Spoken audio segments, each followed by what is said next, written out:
Consigli che potrebbero aiutarti a memorizzare le parole in italiano, ma non soltanto in italiano. Buongiorno a tutti e a tutte. Vediamo insieme cosa possiamo fare per cercare di memorizzare a lungo termine le nuove parole che impariamo di una lingua straniera.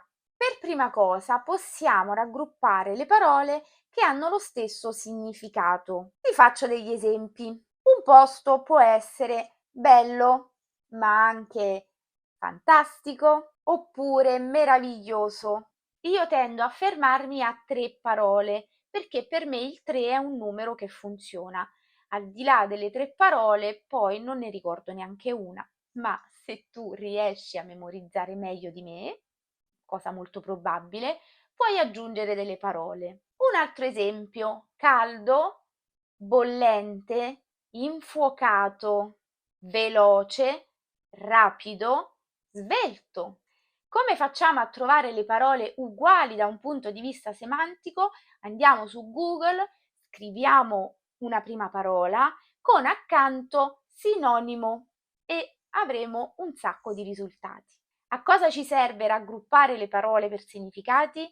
Ci serve per creare dei collegamenti nella nostra testa. Quindi, per esempio, bello ci riporterà a fantastico, che ci riporterà a meraviglioso, eccetera. 2. Possiamo raggruppare le parole che hanno la stessa radice. Riprendiamo la parola di prima, veloce.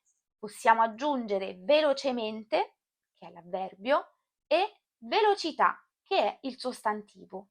Avremo così un aggettivo, un avverbio e un sostantivo. Un altro esempio: abile è l'aggettivo, abilità è il sostantivo e abilmente è l'avverbio. Libero, libertà, liberamente.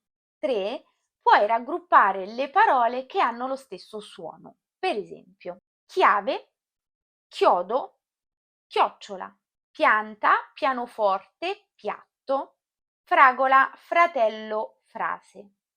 Tutte queste strategie contribuiscono a creare delle connessioni nel nostro cervello e oltre quindi a favorire una memoria a lungo termine, dovrebbe essere anche più immediato e più semplice poter utilizzare le nuove parole. Ti sarà capitato di avere l'impressione di conoscere molte più parole di quelle che in realtà utilizzi. Sei in grado di capire un discorso scritto oppure un discorso orale fatto da qualcun altro, ma non saresti in grado di ripetere le stesse cose. È assolutamente normale e questo accade perché il passaggio tra quello che sappiamo, che è nella nostra testa, e quello che riusciamo ad utilizzare non è così immediato. Bisogna studiare e mettere in pratica quello che si studia e questi 3 suggerimenti mirano proprio alla messa in pratica della lingua. Ti do un suggerimento bonus e, se vuoi, mi dirai nei commenti se è qualcosa che già avevi l'abitudine di fare. Ovvero, quando vuoi memorizzare una nuova parola, mettila in contesto. Per esempio, ho già individuato 3 parole che cominciano con lo stesso suono: chiave, chiodo, chiocciola. Allora cercate di formulare delle frasi, le scrivete o semplicemente le dite ad alta voce, delle frasi che abbiano un certo significato per voi. Per esempio, con la parola chiavi: posso ricordare il giorno in cui ho perso le chiavi ed è stato un disastro poter recuperare la macchina. E quindi dire a voce alta: l'anno scorso ho perso le chiavi della macchina. Oppure in casa della mia amica c'è una scala a chiocciola. Oppure mia sorella è magra come un chiodo. Questo è un modo di dire di qualcuno che è molto sottile, longilineo. Per riassumere, per ampliare il nostro vocabolario, possiamo raggruppare le parole per significato, per suono o parole che hanno la stessa radice.